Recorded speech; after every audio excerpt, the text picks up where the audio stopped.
Welcome back to Gotchu Gotchu. My name's okay. Welcome back to Gotchu Gotchu. My name's Joseph. On my right, Serena. Yeah. Today's topic. Yeah. Let's go straight into the topic. Being unemployed. Well, why don't you start? Yeah. Technically, I'm unemployed. Right. Yeah. I was one of the influencers that I follow. She has a podcast called Unemployed Millennial. Because even though she's doing YouTube as full time, she doesn't consider that as like a job. So she just named her podcast Unemployed Millennial. Even though like she's like doing just fine. I think so. Is it like a popular podcast? Decent. I would say decent. But she hasn't been posting a lot. But she does it full time. What's she doing with her time then? Oh, not podcast full time, but her vlogs too. Okay. Her name is Anne Marie. Have you heard of her? Anne Marie Chase. Maybe. Wait, what do you mean she's like? It's like okay. Like, what's her? How many subscribers does she have? I think 240 something K. That's good. Like that's plenty. Like what I realized is that like that you don't need like a million followers to make a living off social media at all. 274K. Yeah, that's. Well, honestly, yeah, I heard that even though people who have like a business outside of social media makes way more money than people who actually does social media for a living. Like they're using social media to sort of market. Yeah. Oh, completely. They make way more money than people who just do social media. Well, yeah. I mean, but like the companies who do have it all, like have a viral social media account and have like their product, and that's golden. Yeah, that's good. Marketing team is very important. Wait, do you know TikTok Shop? No. Oh, you said you deleted TikTok. I didn't delete TikTok. Oh, you didn't? I have it, but no, isn't the same as like Instagram Shop. Yeah, it's like taking over all my For You page. Do you actually use it? TikTok Shop? Yeah. No, I don't use that. The ad, it's not ad, but videos about TikTok Shop just pops up on my For You page a lot. Do you think like that's actually working though? I feel like a lot of people just scroll over it. No, people are making banks, making products using TikTok Shop. Yeah, so when's yours coming? The thing is supposed to come next week. It's one case. And then if it's decent, I'll order multiple. Watch out, new product drop. Yeah. But I don't even know. I feel like the taste's gonna be bad. So everything. Why would you say that? Because when you're doing for the best. Nah. We're going off topic. Oh really? Continue talking about your unemployment. How'd you get here in your life? Right after college, unemployed. Boom. That's what happened. No interviews. Did you look for any internships throughout college or anything? I mean, technically, music festivals are sort of internships for musicians. So I've done those, but COVID happened during my undergrad. Oh. Right middle undergrad. Yeah, so like you're not going to go to a music festival then? So first 2 years, it was good. And then third year, COVID. Fourth year, sort of COVID. Damn. Okay, so then, but like, did that stress you out at all? Like, did you know what you're gonna do after college?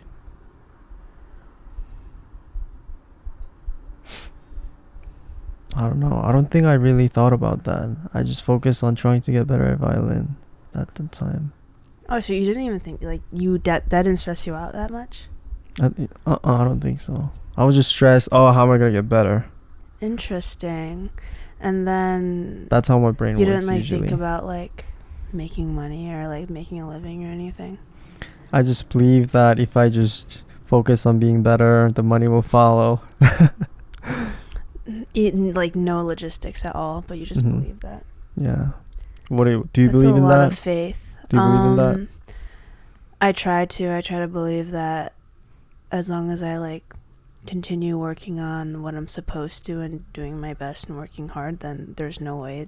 Yeah, there's no way that you won't succeed. But I'm like a little bit too type A in some areas to just be okay with that sentiment. Like I need to be like, I need to know what I'm going to be, where I'm going to be next week, the week after, the month after, and like next summer, next year. And like sometimes I want to like know like where I'm going to be in 2 years, 3 years, 10 years. Like I want to know the location, my job, what I did before that, when there's like literally no reason. There's no reason to think about it, but like it's just so stressful. I wish I could just be like, oh, just I'm doing what I'm supposed to, so it's fine.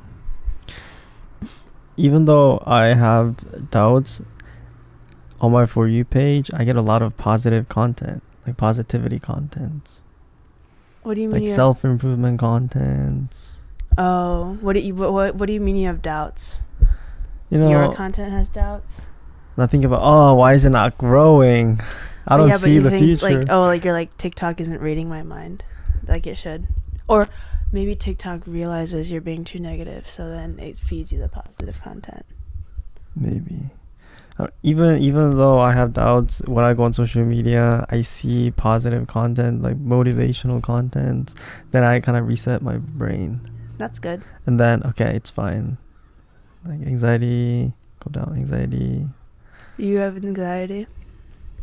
If it doesn't grow, like, I don't see anything. I don't see the future. That's very pessimistic based on, as compared to what you just told me of like, as long as I get better at violin, everything else will come after. Yeah. I mean, like, do you think like you're doing all you can do right now? I mean, I feel like everyone has some sort of anxiety. It just depends on how you manage it. I think I managed by just watching some positivity content. That helps. So that brings it down right away. So it doesn't really affect me that much. Well, so like I feel like it's a lot easier to not have stress and anxiety when you're done with school. Oh, that's kind of true. Like assignments and deadlines and tests and stuff. That's like peak, like, you know what I mean. For me, I usually get stressed when I don't get enough sleep. Yeah, sleep is super. Like I was just talking about this with my friend earlier. Like if you don't get enough sleep, everything else just it falls apart. Yeah, you don't. Your relationships too. You don't eat well. I mean, yeah, I guess that's like kind of too far. But like, I was just like your eating, your work ethic, your focus. But you could also say your relationship with your loved ones. Don't you get pissed off easily when you don't get enough sleep? Oh, yeah. If someone talks to you like, can you not talk to me today? I'm already like pretty irritable, or I already have a pretty low tolerance for people. But yeah, with sleep, it's like real bad. And girls like with hormones and stuff, I notice I have a hard time. Oh, when are you most sensitive? Well, it's like before your period and during your period, right? Like I think that's most girls. You either like cry a lot. I have really weird cravings. It's like every symptom that you would have had if you didn't get enough sleep, but it's just because of your hormones. Like eating really poorly, not being able to focus, and like being really irritable. It sucks. When's your period? Dude, I don't know. My period's pretty irregular. But that has nothing to do with unemployment. Because I want to know when to avoid me. Kind of be careful. Oh, talking to usually, well, we don't like. That's only with people that I'm like really, really like in contact with that they'll notice. But other than that, like most people in my life, I interact with in a pretty like palatable. What's it called? Like volume, you know. So it's like I'm not with them for enough time for them to like really irritate me, you know. Okay. Like family members and stuff. Gotcha.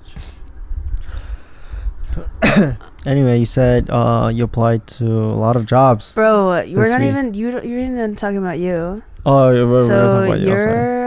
so you didn't real. When did you realize that you wanted to do social media? I don't know if you know. I started with my vlogs way back. I think I did. Yeah, know. I think What I told year? you. I think it was 2020 January. I started During 2019 COVID. December, Uh-huh. and then I had my first video out 2020 January. And okay, that was even before COVID. Yeah, before COVID. And then that happened, blah, blah, blah. No views, struggle. But Right, of course. I didn't see myself doing something online at that time, though. So you were just doing it for fun. Yeah. Because I think vlogs were trending back then. Like 2017 to 2020-ish. So at what point did you want to take this more seriously and make it become your full thing? After doing it for about a year and with no result, you know that feeling you do something, even though it's not working, you get mad to the point you just want to like win in that battle. Yeah. It became that. You just like wanted to so bad. Because of no views, nothing. I was like, I got mad. You know what? I'm gonna make this happen. I don't like this. So, but you were consistent through that whole year. Yeah. Dang. So throughout, it's like no views, and then 2022 fall, I think. Huh? No, 2022. That was when you met me. Yeah. Over the summer, I was like, okay, I need to change it up a bit. That's when I started doing interviews. Well, what made you like land on interviews? You were doing vlogs up until that. Yeah. And then I think it was because of Gary Vee. He said something about interviews. And also I've been seeing short form content where people are interviewing other people. And it just like but I feel like that's it's kind of niche. People don't immediately think about interview content when they think about making content. I think it's because of Gary Vee. I think I watched some of his YouTube videos and he said, if you don't feel like talking to the camera, just go outside and record other people talking to the camera. That's true. Or let the other people do that. But that requires you to like go around and find people randomly that are willing. And I think that's like harder than talking to the camera yourself. Yeah. I mean, do you think it is, or do you think it's easier for you? For me, I think it's fine. But since it's not for everyone, like talking to strangers, I think that's what makes it harder. Yeah, but it works for you. Yeah. But you are content in your position of unemployment. Quote. Personally, I just want to like grow more, get more following. You can grow to millions of followers and you still be considered unemployed. Yeah, it's not enough. Maybe if I get my sparkling water out and it's successful, then I'll call myself, I have a job now. What would you call it? Self-employed. Entrepreneur. Self-employed. I'll say self-employed. Okay. Yeah, that's you like wouldn't say like content creator? That's kind of true. I mean, yeah. I would say content creator is not a bad label under nowadays. Yeah.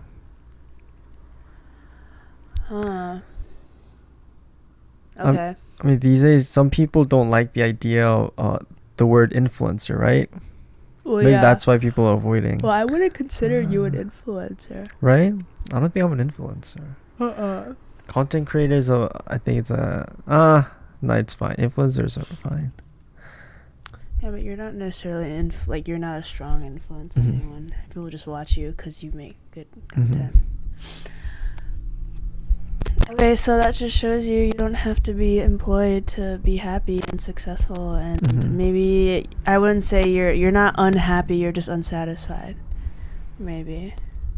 Or some people say something about people who are actually successful, even though they're high at a point, high point in their career, they are still not satisfied. They feel like they need to do more.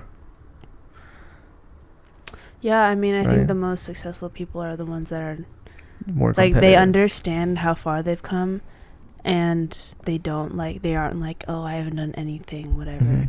They acknowledge the work they've done, but they're still like Craving more. Yeah, and like, but and at the same time, they still think like they've done nothing at the same time. You know Yeah. what I mean? Like at least with athletes, you know, like the best athletes are the ones that always think they're the worst ones Mhm. in the room. Don't but like that's not saying like you should like hate yourself, you know. Mhm. But like it's a different mindset. Do you have that mindset, or are you different? Yeah, I'd say so. I think especially with athletics, I've never thought I've been like, dude, I've always like I'm like, okay, I'm really good at being like, okay, I'm like not the worst, but I'm very good at also seeing how much better some people are than me, and how much more room I have to grow. With school, for sure, I've never been good at school. I just work really hard, and then with everything else I do, like I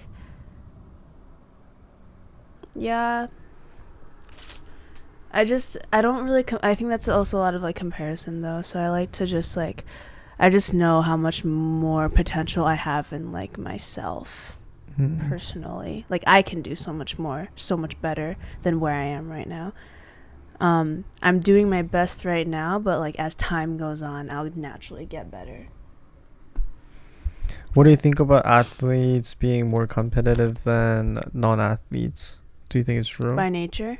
Yeah. Yeah, completely. Well, I think along with being competitive, I think being competitive can have its downfalls as well. Like I had friends who were hyper competitive, and whenever they weren't like the best or where they weren't winning, then it would just like they would make themselves feel like complete shit. Like it just wasn't healthy. Like I'm a pretty chill person, so I never cared too much about winning. Honestly, I'd be like, okay, third's fine. You know, like I did my best. And also because sports are supposed to be fun. Like if you hate yourself over your sport, then that sport has lost its purpose.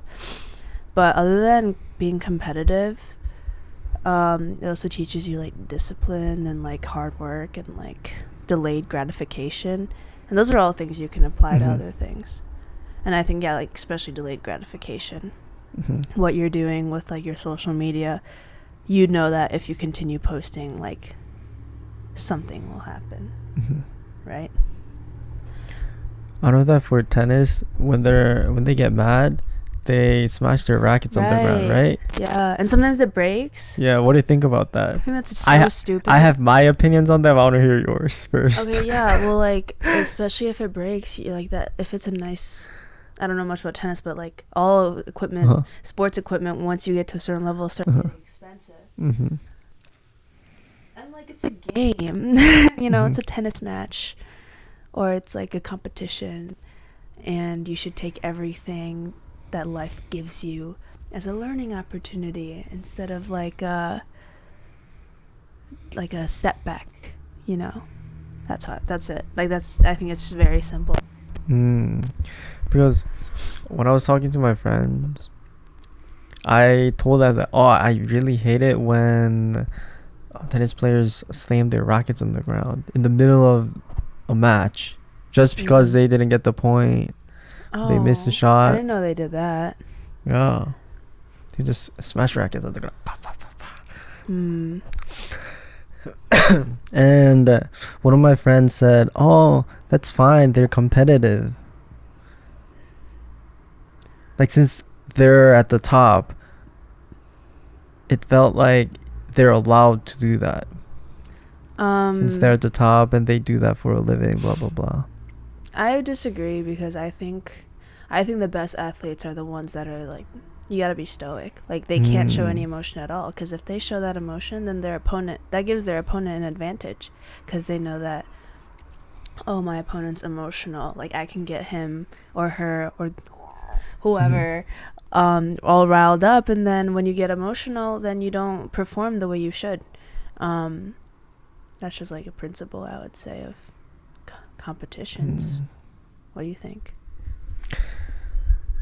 But sometimes, I don't know if they actually said it. After they break their rackets, the next point, the next game, they do better because Really? of the racket smashing. Who says who? I don't know where I saw it. It's like a scientific thing. Like mentally, you take out everything on that and you start from the beginning, kind of thing. I feel like there are just better ways to do it, though. Like, that's causing such a ruckus, and like, you look so dumb. It's kind of like a child like having a tantrum. I don't know. There's better ways to do it, like meditate or like.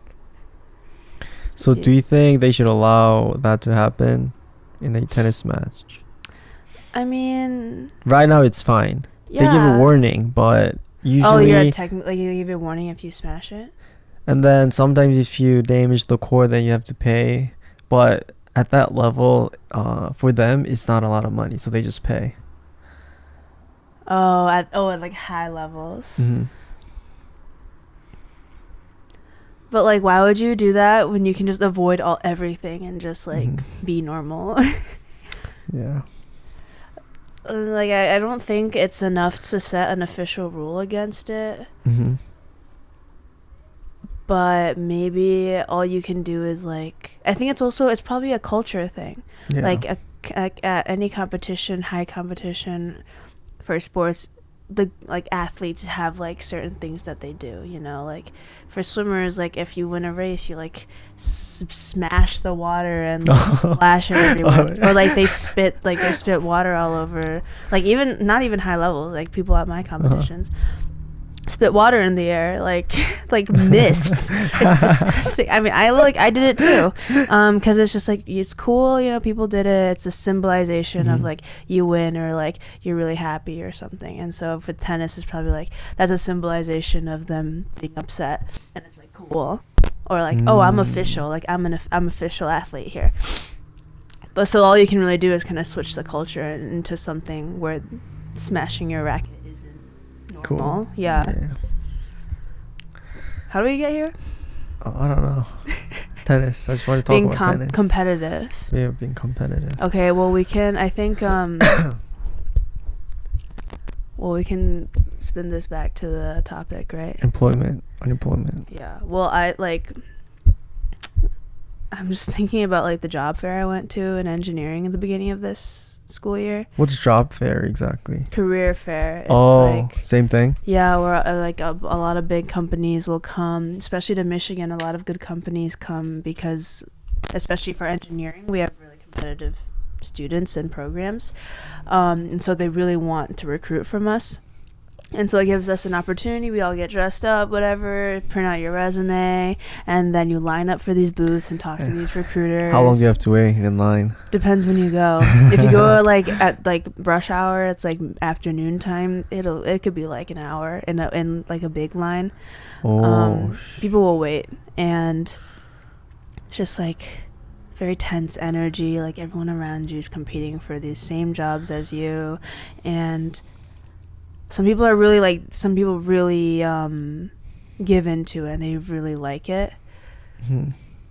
Like, oh my god, I was just observing some girls like talking to this one girl specifically. She was talking to a recruiter. She had like her notepad out, like, she had these very rehearsed questions to ask, and then like keep asking follow-ups and then taking down notes, and then just like knew everything about these companies because like, and I'm like, damn, she probably spent so much time and energy on this, but like she's probably gonna get a job, you know, and she probably has a job now, and it's like, I don't know if I would want to be that person because one, I don't think I'm capable of it, because yeah, like that's a very competitive person at nature, but also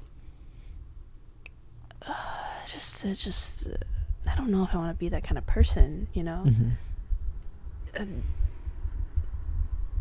I don't think there's right or wrong. It's a different style. Right.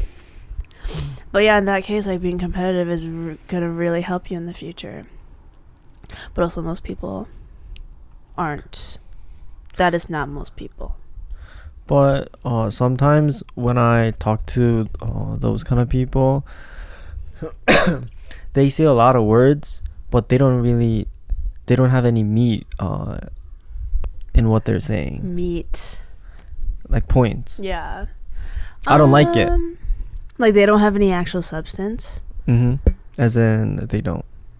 Personality. No personality. Sometimes. What do you think about that art? What? And then I asked you that question, right? Oh, and they're like, oh, it's and purple. Then, oh, it's very beautiful. It gives you, it makes you feel something, and also feel something. I'm sure that art will help other people to give inspiration, but they're like cookie cutter. But the thing is, they didn't actually describe about that paint. Yeah. You know what I mean? Yeah.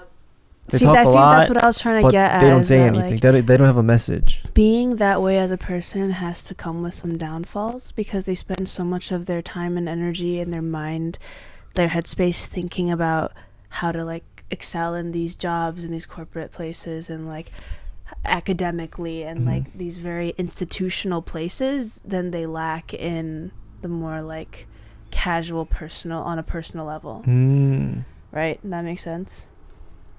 Maybe it has to do with them just expanding the points, even though they could shorten it to 2 or 3 sentences. Maybe that's what's happening.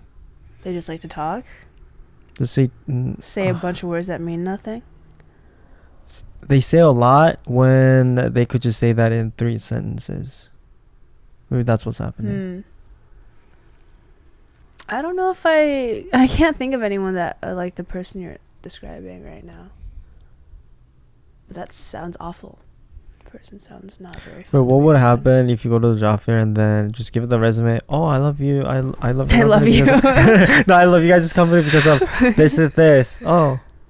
And that's it. Well, But that's all they want to hear, no? I don't know. What do they want to hear?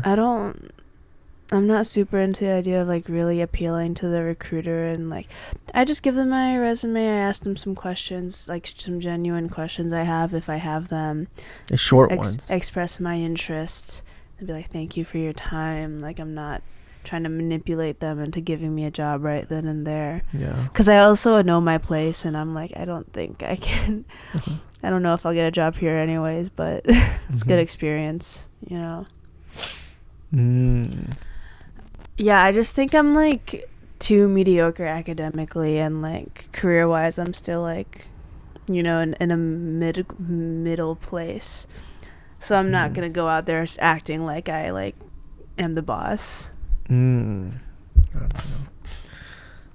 thing that Gary said about like meetings is that people do too many meetings and they're too long. Meetings in general? Yeah, meetings in general, like business meetings. And I think that happens because of usually when you talk to like business people, they talk just too much. That's what I've noticed. When they can just say that in 3 sentences. I don't interact with a ton of business people. It's like one of my pet peeves. Like I talk to them, it's like yeah, blah blah blah blah blah. Okay, can you like say like, that what in 3 sentences? You just go on and on. Not just business people, maybe theater. Do you know how different that is? Theater. No, I thought just business people. I think it's business people. But like some business people have like important stuff to say.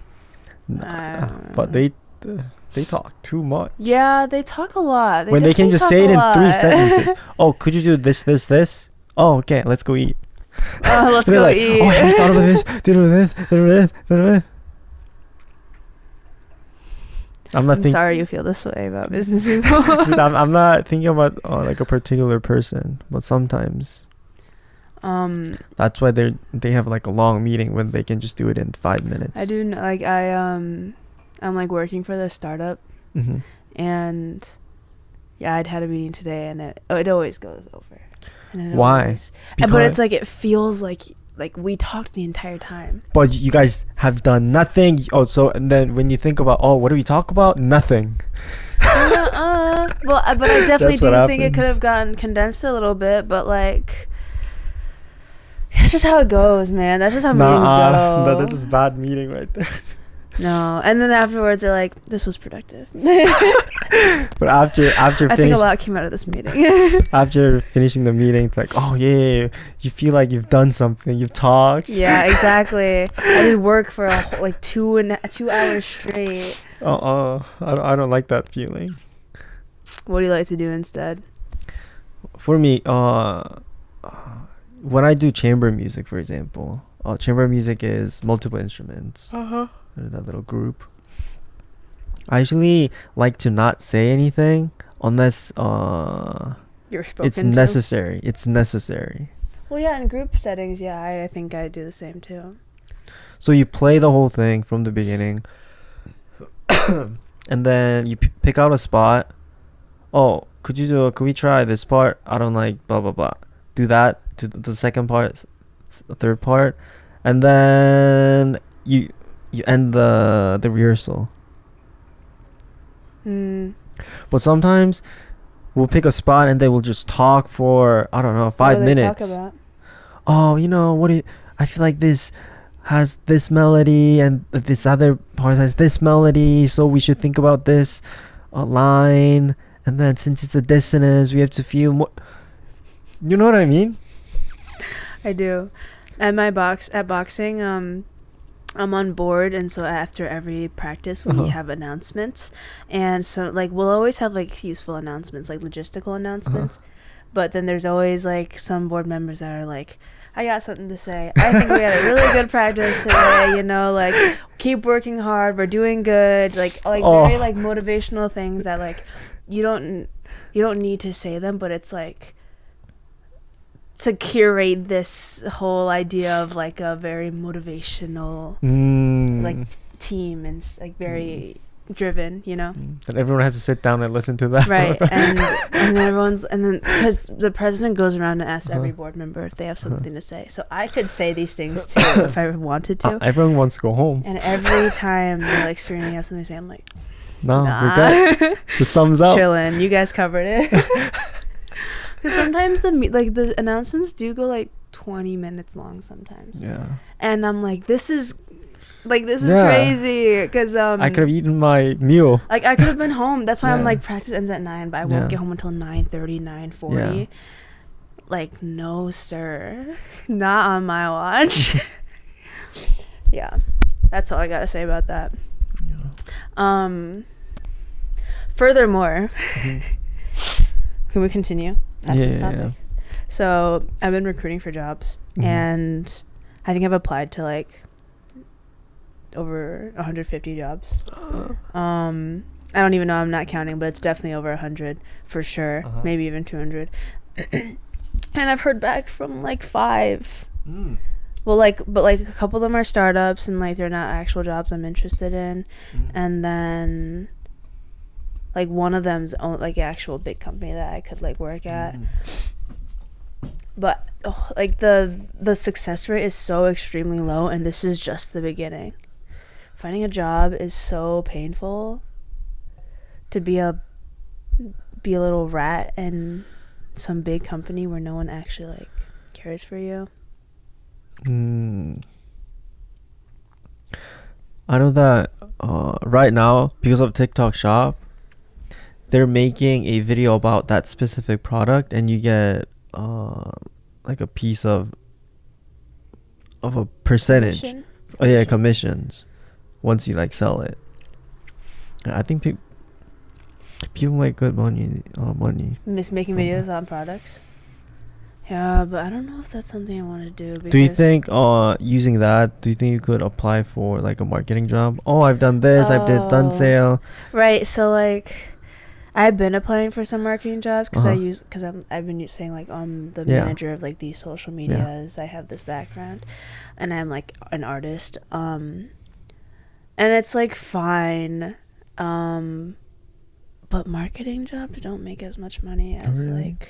like I'm applying for UX design jobs, and so for example at Adobe, like an internship has a UX internship range is like, what is it, like $35 to $50 an hour, and then for marketing it's $25 to $30. Like that's a large range, and like marketing's chill, I guess, but I think when it comes to interests versus like I both am interested in them the same, so might as well pick one that makes more money, you know. And I'm finally being confronted with the problem of like, oh, like I could be an artist as my career, but I'm gonna be poor unless I like am one of those like, I got social media, maybe I sell prints. Like you have to have a lot of streams of income as an artist to be stable. So yeah, I have no idea what I want to do basically, and I'm forced to find a job. Like UX jobs. I mean, I'm not. As of right now. Yeah, UX jobs. I think I do want to do that in the future for a bit. But, dude, like, it feels like I just got here. Now I have to find a job. Is very. I'm not anxious about it, but I'm like, it's just something that's always you're always thinking about it. Ton of pressure. And that's capitalism, because if you're unemployed, then people think that, oh, you didn't do anything with your life. Oh my gosh, how are you like, what do you plan on doing with your future if you don't have this, or you don't have this degree, or you don't get this job, you know? And sometimes when I look at other people on how they spend their money, it's very interesting. They're all kinds of types of people. What do you For mean? example, even though the bank account is hitting $0, you're fine with spending money. They're that type, and there's the other one who like saves more, doesn't really care about it. Doesn't really care about spending money. Yeah, it's not their focus. But the interesting one is, it's hitting almost $0, but you're fine with spending money. That one is like very interesting. But people do that. A lot of people do that. Like, what do they think that's gonna happen? Oh, are you that? What type are you? Well, I'm pretty lucky that my parents are like willing to still pay for my housing and school and stuff, and like my groceries and everything. But I still work. Like I still work that job, and I still like try to find ways to make money. But all of that just goes into like my savings account. And even though I know I'm like making money, I have more, I guess, freedom to like buy things I want. My parents have always provided me with exactly what I've needed throughout my life, so I've never had the desire to like just buy stuff, you know. So I'm making money, but I'm not going to purposely spend more because I'm making more. I just still get what I need. That's the person that I am. One of my friends said, let's say you started out poor, and then once you have the money in the future, because you didn't have that when you were young, you would just spend it on the stuff that you don't really need. Because when you get those items, you feel satisfied because you haven't gotten them when you were a child. Like toys and stuff? Do you think it matters?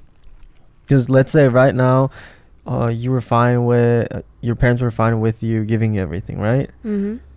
So at this point of your life, even if you get money now, you don't feel the desire to go buy items, because when you were young, you already had everything, so you don't really care about the items so. I think that's like if you come from no money and then all of a sudden you have money and you can buy all these things you could never in the past. that's a huge incentive to just buy things. And I know a lot of people who or like I've seen a lot of people on the internet who like talk about this thing, like new money, and how like they have to buy every color of a designer bag or something because they were so traumatized when they were little because they couldn't even have food and everything like that. So that makes sense. It's just unfortunate. But yeah, it's just not having a good sense of money and saving it and stuff like that. Do you think that concept played a role in your life? So let's say your parents pay for everything, right? So even though you're working right now, you don't feel the need to go out and, buy a new clothes. Well, because like my parents don't want me to spend my own money. Like sometimes they'll be mad and they'll be like, did I talk about this? They were like, oh, like, you're not making your own money as a college student. Like, why are you buying like sunglasses or something? There's a whole story behind it, whatever. And then I started making my own money, but my parents are in a good mood and they're like, dude, don't use your debit card to buy these things. Like, use the credit card and it's better for your credit score, blah, blah, blah. Because they're still looking out for me in the long run and all these like assets I have. So that's another reason why me making money doesn't really affect me, because my parents don't want me to spend it to begin with. So it's just like it's a weird thing of like, I have this job, I don't really need it, but like it feels better that I have it. Yeah, I don't know. What about your friends around you? How do they spend their money? My friends are in like different financial situations. Like some of them pay for everything. Yeah. They pay for everything on their own. Some of them, their parents pay for their rent and money, but they have to buy their own food, or some have their parents cover money, rent, school, but they just make money so they can buy that extra shit that their parents won't buy them. For example, clothes, makeup. Like, I get it, like pocket money. Like you want to spend like $60 on wings one night, like you can do that because you're making your own money. Like doing dumb stuff with money, basically. But you can just tell. I don't need to explicitly know their financial situation, but just based on their behaviors, I can tell what situation they're in. Like if they're super meticulous about like our water bills or our energy or like the rent every month, like make sure they get the receipts and everything, then that's extremely money conscious, and like they probably pay for it themselves. Because if it's your own money, you care about it much more. But if there are friends who like offer to buy things and don't want to Venmo back, it's probably just, I don't know, something to do with parents. Parents are in there somewhere. What point is it an ick if a guy is too frugal? Let's go that way. What's the line of being frugal without getting an ick? Yeah. Having to like split everything. The second that I have to pay more than for you than you for me, then like what? I don't know. Seems a little weird for me. Just a little weird. Like I'm completely fine with like, I'm not gonna like take tallies and be like, you paid, like let's split this bill halfway, but it's more like you bought this so I can get the next one kind of thing. And that's fine. And like I get, like I'm a person who like makes food a lot, and so like I'll spend a lot of money on groceries and like bake or make food for someone, but I don't consider that like me paying for something. But if we go out to eat, so splitting the bills, that's an ick. What about outside of restaurant with money? Like buying stuff, their behavior, even if it's just buying like their own things, just over everything. There are different types of frugal people. Groceries wise, I just don't buy everything like, don't buy produce because it's on sale. Like, have some sense of like health in there, you know? Like, don't buy the chicken in like bulk 10 piece because it's on sale. It's probably because the chicken is not great quality. Like, I'd rather, but I mean, this is all assuming that they're able to like afford all of it. Like, if you can't afford it, then it's much more reasonable that you're thinking that way. But if you can't afford better quality food to nourish your body, but you don't, that doesn't make sense to me. And it's weird because food is a very high priority to me. And so yeah, once the guy is like sacrificing the quality of the food because it's cheaper, then I'm like, nah. Yeah, eat good in your life. For me, I was thinking about some people when they're using a napkin, for example, they'll like rip out a part and then leave out I do like that? a half, and then if you see a friend just using the whole napkin and just like using like the tip and just throwing the whole thing away, and well, wait, what do you do? Telling the friend saying, "Why do you do that? Why are you just throwing that away?" Well, I don't think that's a money thing. I think that's a environment thing. Yeah. They're that frugal to the point. That's not frugal. Oh, that's not though. frugal? What is that? Well, then? I mean, I do that because why would you waste an entire paper towel if you're only going to use part of it? Wait, isn't that frugal? No? Like saving. Well, I mean, sure you resources. can. Yeah, but paper towels are so cheap, though. Like, is it an ick then? It's not an ick for me because I do it. Yeah. I do it myself. Like, it's better. It's more of like a sustainability thing. Like, you don't care about the environment if you're that wasteful. And I think it's just a wasteful thing. I think someone who throws away the entire napkin that's an ick because they're probably wasteful in other ways in their life as well. For example, when you go out, if you don't turn off all your lights, some friends will be like, yo, go turn off your lights. You just, yeah, you gotta do that. Like the basic, what do you call that type of frugal people? That's not called frugal. That's just called like, I don't know, like normal people. Like I can't even describe it. For example, if it's winter, even though you wanna save on gas, you try not to use heater as much. Okay, I don't like that one. I will say in the winter, turn your heater on. That's what I mean. That's an ick. That's the point of ick. Yeah, right? Because like the heater's there to make your life more comfortable. Like, stop being. If you can afford it, money is supposed to be there to make your life more comfortable. And if you're not gonna spend the money you have to be more uncomfortable when you could be comfortable, then I'm like, what are you doing? Like, what are you saving this money for? Right? Tomorrow's not promised. So you're using the heater, you're only using it when it actually gets cold. Yeah. Oh gosh, the heater one. Oh, that's the line. Yeah.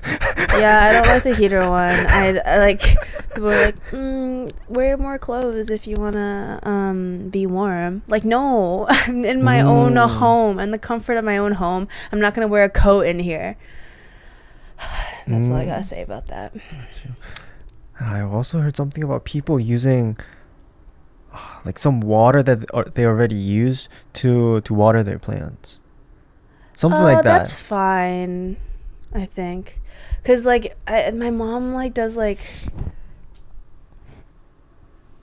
I don't know. Well, I'm Asian, so I think my threshold for being frugal is pretty high. Like, having immigrant parents, dude. My mom saves everything. She doesn't throw away anything. So the heater one is ick for you if he saves on.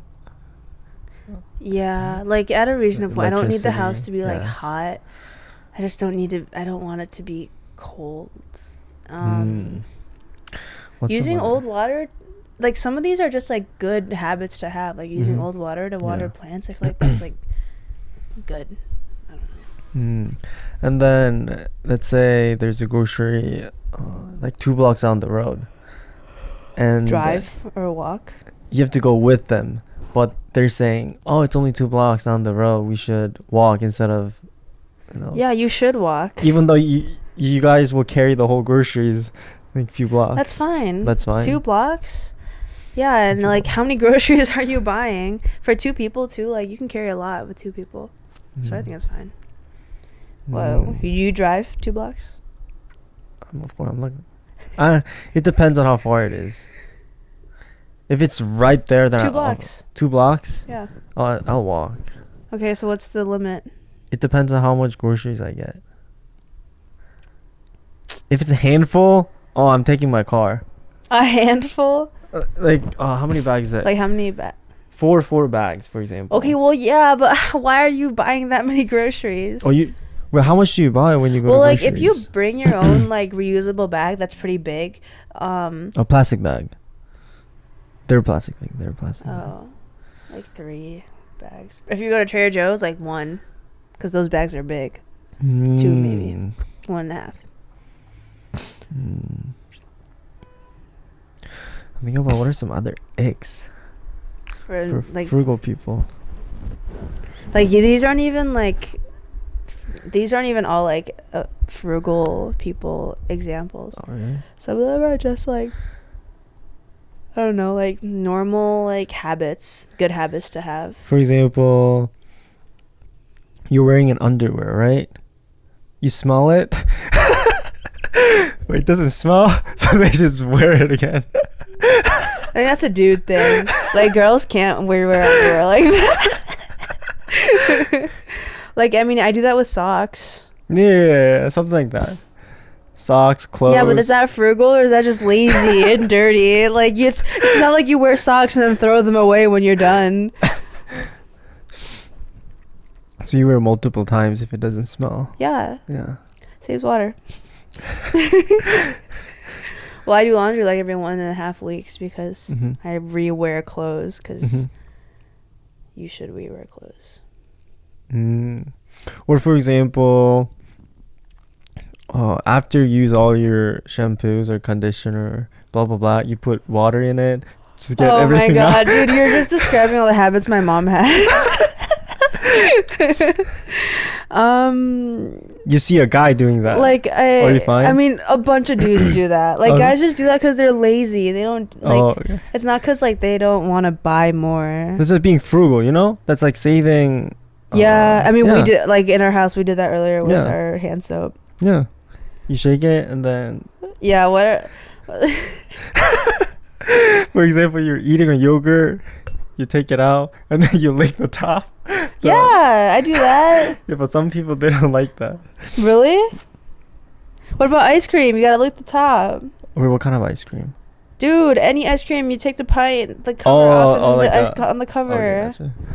Yeah. Something like that. What about like, okay, like you go out to eat and then you bring back like plastic containers to go. You save them? For me, I think it's fine. But wait, do girls? Is it an ick for as a girl if you see a guy doing that? Well, no, these are all things that like I do all the time, you know, and like my family does. But I feel like some people don't. They just like throw it away because it's not like a habit for them. Or it's not like a lot of food for them to like even take it home, you know? Right. Oh, that's a good one. Like, how much food is too much food for them to leave behind? No. Oh, that's a good one. How should you measure that? Like, let's say there's just like, it's like pasta.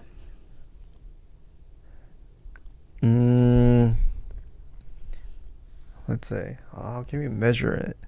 I don't know, just like with your hands. Hands? Like how many like forkfuls, I guess. If it's this much, I usually just finish it. Like this. Yeah, I mean, but that's a very guy thing, you know. Like girls can't finish food like that. I just leave it there or I just finish it. You would leave that food there? But the thing is, it's very rare for me to like leave food. Right. I think it's more common for girls, for sure, to like leave or take food to go. But like, you better be taking everything on your plate. For me, like, I don't know. I just feel so weird that very edible food is being left there. Yeah, eat it or take it. Like, I feel like any food that's left behind is so weird for me. So let's say there's a burger, right? How much burger are you gonna just leave, and how much burger are you gonna I would never leave any. take? But let's say I'm like really full and there's like 2 bites left, I'll eat it. If there's 3 bites or more left, if I'm with someone, I'll ask if they want some. They'll usually say yes. Mm-hmm. If not, honestly, I'd take it. 3 bites of a burger. So burger is this, right? Yeah. You're leaving 1/4. Oh, 1/4? Absolutely. I'm taking 1/4 of that burger home. Then 1/5. Yeah. Well, 1/5 is kind of small. Are you gonna take it home, or 1/5, are you just yeah. gonna leave it? Oh, I think 1/5 at that point, I would consider eating it. Like, just, like, shoving it down. So it has to be 1/4 for burgers. Yeah. Then how many chicken tenders? 1. 1? I'll take it home. Oh, you'll take it home? Yeah. Wait, let's say you're on a date, for example. Okay. Would it be an ick then? What? That they don't take their chicken tender? Is it a more ick if they just leave their food, or is it a more ick if they do the takeout even though it's not a lot of food? Or well, for me, I just they better not leave any food. oh, okay. Like, what about you? Even though I'm full, I'm gonna finish it. You'd eat their food. Everything. I finish everything. Okay. See, that's fine too. Like, as long as you're not like leaving anything behind. But they're leaving something behind, like a chicken tender. Oh, I'm full. I'm not gonna eat it. A chicken tender, a whole chicken tender. Dude, I put that in my pocket. Like, what the? Like, a whole chicken tender? Are you serious? You have to take that. Put a little sauce on it. Pocket snack. I know that, like, I just don't get it, man. Do you think people get insecure, like on a date, to when do they eat like too much? To ask for takeouts? No, not takeouts. The to-go box. No. What? Is that a thing? People get... I could see people getting a little insecure. Why? Oh, because, like, they don't want to seem like they don't want to waste food or something? Or they, like... They don't want... Like, just being frugal. Like, to the point where, even though it's not a lot of food, they're still gonna... Yeah, I get that. You know? I've never felt it myself. But I could see guys getting a little bit insecure. So they'd be like, it's fine. I'm just going to leave it. I could see guys doing that. I mean, okay, the only situation I understand is if you're going somewhere afterwards. Like, you're definitely going somewhere and it requires, like, you have, like, free hands and you don't have anywhere to put the food. It'd be a pain in the ass. So, like, I'd eat as much as I can and then I'd leave it. Like, that'd be acceptable. Gotcha. Yeah. Like, if I'm in a Disneyland, I'm trying to go on a ride or something, and I don't want to carry a to-go container because I'm too busy playing with the mascots, then I'm not taking it to go. Well, what about this? Let's say you guys are in a relationship, right? Mm-hmm. And then you're going to Disneyland, for example, Disney World, whatever that is, Universal Studios, and it's been a long time, but I think there are 2 types of tickets. One that you don't have to wait in line. It's like faster. The other one is like... Mm-hmm. Guy chooses the regular one. Would it be an ick? No, because that'd make me a bitch if I did say it was an ick. How? You're going to make me wait in this line? It's your birthday. Okay, and you guys are going to... Yeah, I mean, obviously, if it was my birthday, I'd talk to him beforehand, and I'd be like, fast pass. So you order the regular, then that's an ick? You can't call that, like, you can't call everything an ick. It's just, like, maybe, like, it's a miscommunication, you know? That's all it is. Like, I don't think him choosing the regular is a sign of his character, because I think any normal person would probably choose the normal pass. Mm-hmm. No, what if you ask the guy to, can you do the fast? No. And he said no. No, we're saving money. It's your birthday. I'd be like, fuck off. I'm going on these rides without you. Yeah, that would make me, because, like, I like my birthday, so I like to special event. Yeah, I like to make it special. So that's an ick. The special event, and the guy chooses the regular one. There's such a specific ick, is that he doesn't get you the fast pass.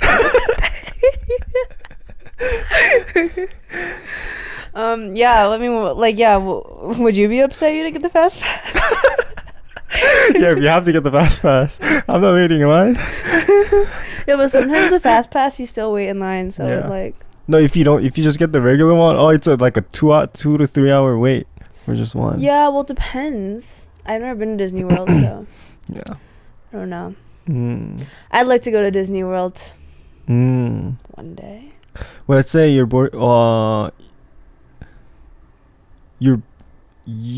are buying the ticket for your boyfriend, and then your boyfriend tells you, "Oh, can you buy the fast one?" What would you do? No occasion. Hmm? No special occasion. I mean, it's usually special events. Oh, if you're going to Disney World. Yeah. And you're buying the ticket. Yeah, but I wouldn't. But why would I be buying the ticket if it's? Why would I be buying our tickets if it's not like his birthday or something? His birthday. Let's say his birthday. Okay, well, if you asked me, then yeah, I would do it. Oh, you do it? If it's for a birthday. Mm. But also, like, if we're going to Disney World, one, I probably wouldn't be paying for both the tickets. Mm. And two, I'd probably want the fast pass myself anyways, because, like, I'm trying to get to everything there. Gotcha. Yeah. Mm. Does that cover all the icks? Yeah. Wait, if it's a date, do you think they should always get the fast pass? They go on. No. Do you think it's If it's fine? a first date, bro, don't. It's not worth that much money. I feel like if it's the first 3 dates you're going to Disney World, dude, going to Disney World for the first couple dates is a lot. But I heard that amusement park for dates is very good. I know, but it's just a lot. It's costly. Yeah. But if you have the funds, Let's say like after 3 dates or something. yeah, I guess that's cute. Mm. I mean, like, that's assuming that, like, Disney World isn't, like, super far from you. You can just drive there or something, right? Mm.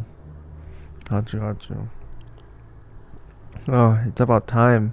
I would say principle, Yeah. like, I think the rule of thumb is just, like, whoever asks should pay, you know?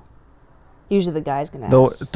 When it's your birthday, you don't ask the guy to pay for it. Well, I mean, no, like, for dates, like, first couple dates, whoever asks, like, whoever initiates the date should pay. Gotcha. But for birthday, I mean, you're probably into the relationship Yeah. at that point. Gotcha. X 101. Anyway, thank you guys for watching / listening. I'll see you guys in the next video. Bye.